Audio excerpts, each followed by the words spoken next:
নমস্কার। মানুষের ভাষায় আপনাদের সকলকে স্বাগত। আমি প্রবীর রায়চৌধুরী আপনাদের সাথে।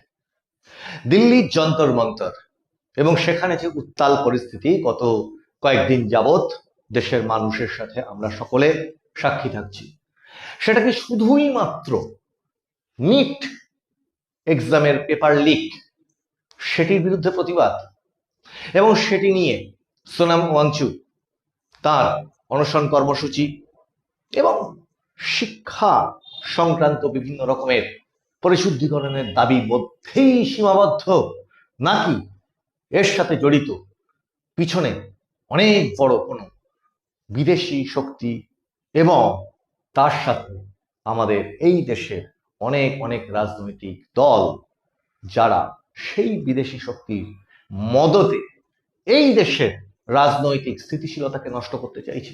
এই সমস্ত প্রশ্নের উত্তর আজকে খুঁজব। প্রথমত খেয়াল করে দেখুন, গতকালকের এপিসোডেই আমরা বলেছি যে একটি বিক্ষোভ কর্মসূচি আজকে যদি যে কোনো রাজ্যে হোক, সারা দেশে হোক, কোনো রকম ভাবে কোনো পরীক্ষার পেপার লিক মানে প্রশ্নপত্র লিক হয়ে যাওয়া, সেটা চরম ধিক্কার জানাই এবং সেটা যতবার যেখানেই হোক না কেন তার প্রতিবাদ আমরা অবশ্যই করব। সেটা নিয়ে তো কোনো সমস্যা ছিল না। নিট পরীক্ষা পেপার লিক হয়েছে, সেটার ব্যাপারে তদন্ত হয়ে জানা গেছে যে হ্যাঁ লিক হয়ে থাকতে পারে এবং পরবর্তীতে রিনিট নতুনভাবে নিট এক্সাম আবার নেওয়া হয়, সেটারও রেজাল্ট আউট হয়ে যায় এবং সেটার রেজাল্ট আউটে যে পরিমাণ পাস করে মানে কোয়ালিফাইং মার্কস যেটাকে বলা হয় কম্পিটিটিভ এক্সামে, সকলেই সেটা জানেন যারা এই পরীক্ষা দেন, সেটাতে 22 লক্ষের মধ্যে 11 লক্ষের বেশি স্টুডেন্ট তার কোয়ালিফাইং মার্কস পায়। এরপরে যারা পায় না সেটার সংখ্যা তো একটা অবশ্যই থাকবে। তাহলে এটা কি কোনো কম্পিটিটিভ এক্সামের নিয়ম হতে পারে যে যারা পরীক্ষা দেবে সবাই পাশ করে যাবে? শুধু দর্শকবৃন্দ, আপনাদেরকে বিষয়টা চিন্তা করতে বললাম। এখন বিষয় হচ্ছে যে নিট এক্সামের পেপার লিক মানে কোনটা, যেটা পেপারটা লিক হয়েছে সেটা, কিন্তু পরবর্তীতে রিনিট যেটা হলো সেটা নিয়ে তো কোনো অভিযোগ থাকার কথা নয় এবং অভিযোগ নয়ও। তাহলে একটা পরীক্ষায় অসঙ্গতি হয়েছে, সেই পরীক্ষাটাকে বাতিল করা হয়েছে, সেই পরীক্ষা বাতিল করে নতুনভাবে পরীক্ষা নেওয়া হচ্ছে। এর মধ্যেও নানান ধরনের অসঙ্গতির জায়গা যদি থাকে, অবশ্যই সেটা শুদ্ধিকরণের প্রয়োজন আছে।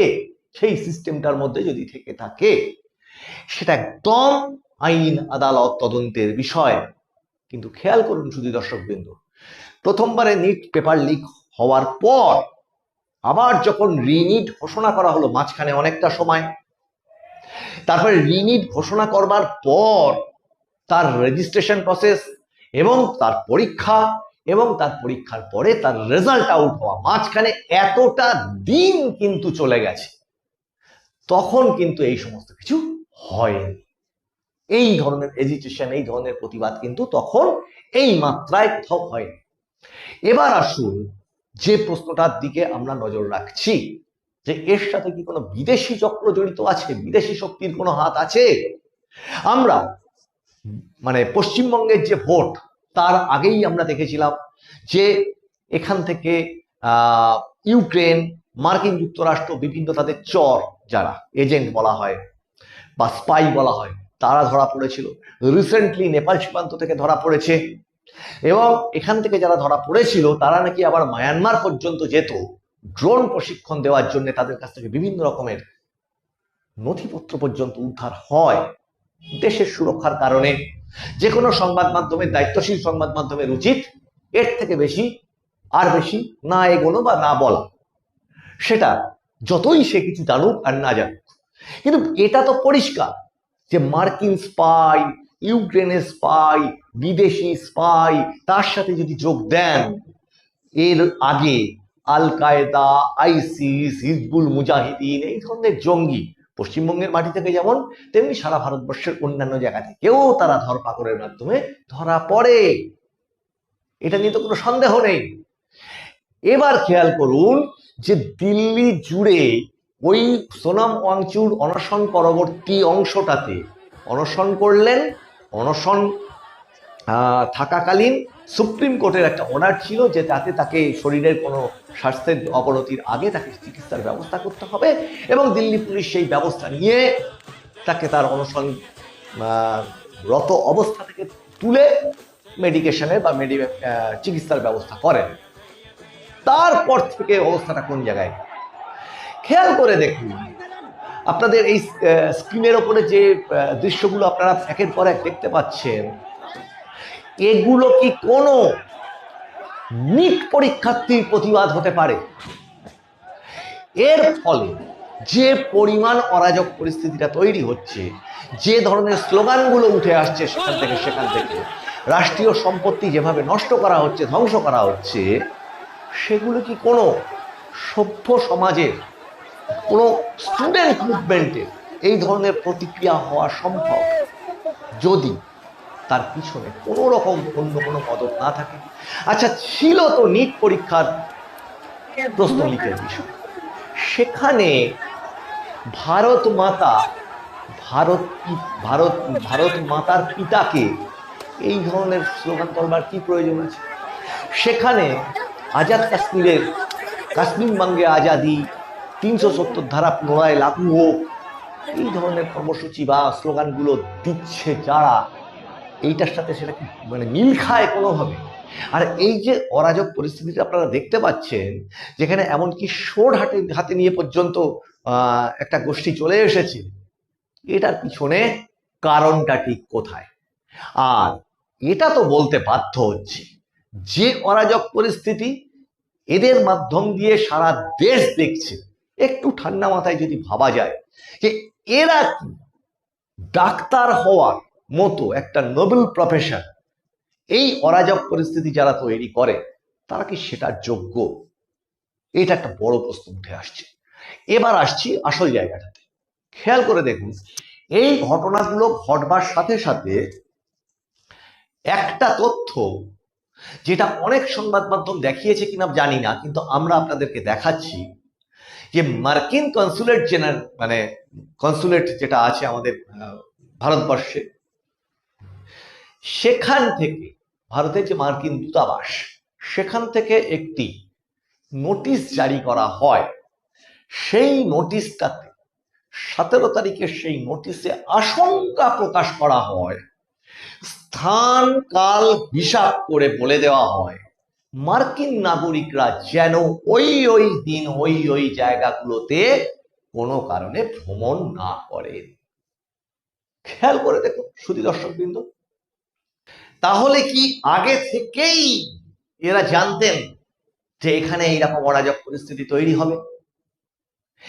এটা মধ্যেকার যোগসূত্র কি, সে তো আমাদের দেশের অত্যন্ত শক্তিশালী একটি সরকার আছে, তারা নিশ্চয়ই ভাবনা চিন্তা করে দেখবেন বা দেখছেন।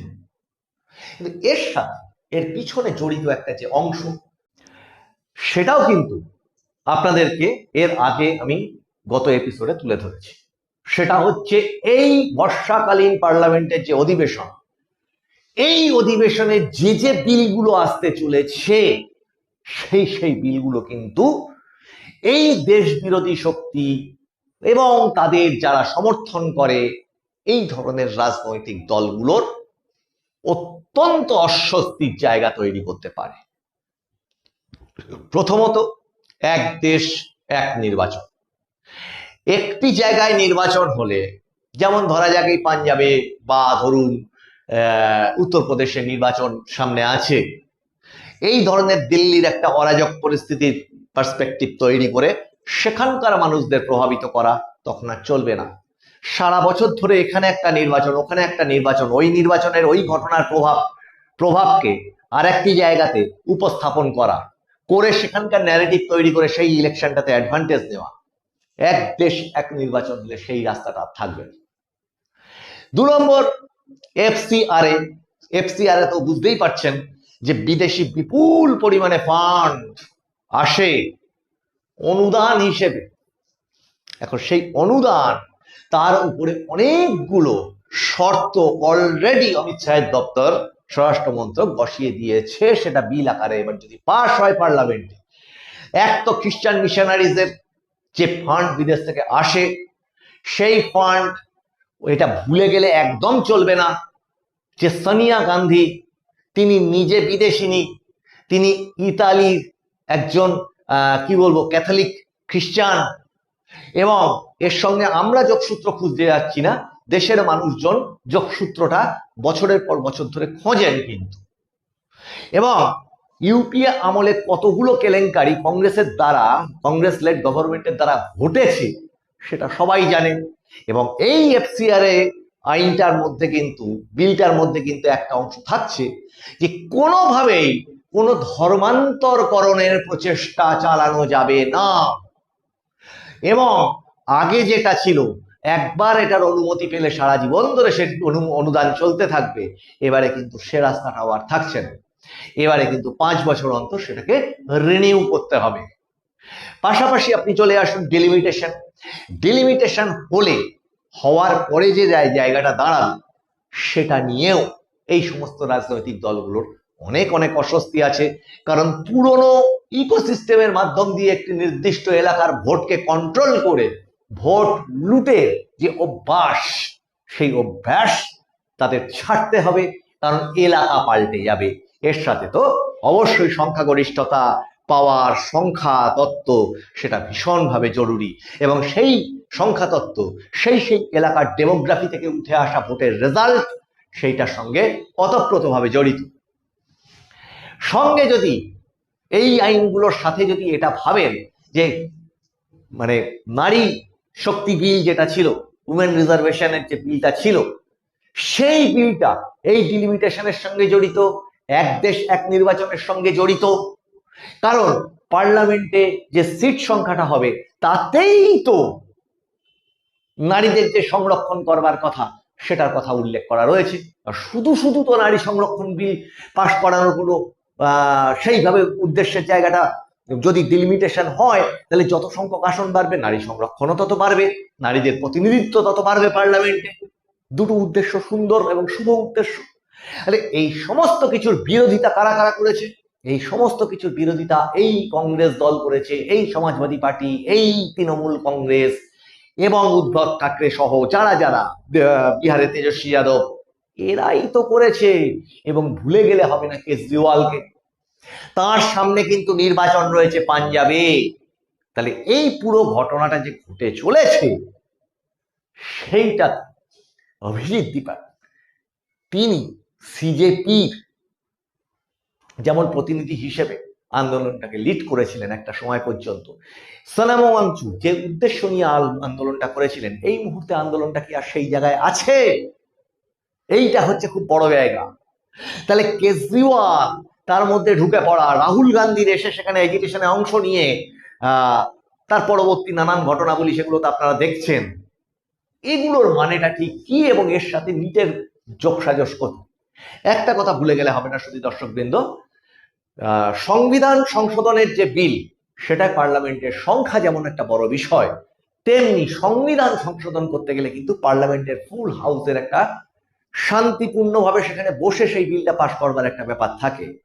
একটা অস্থির পার্লামেন্ট যেখানে বিল পাশ করবার মতো কোন রকম সুযোগ সুবিধাই হয়তো রাখলো না অন্যান্য পক্ষ মিলে, তাহলে সেখানটার যাতে বিলগুলো পাশ না করা যায়, যাতে বিলগুলোকে উপস্থাপন না করা যায় পার্লামেন্টের সামনে, সেই উদ্দেশ্যেই কি এই এই এই এই কাজগুলো করে চলা নয়?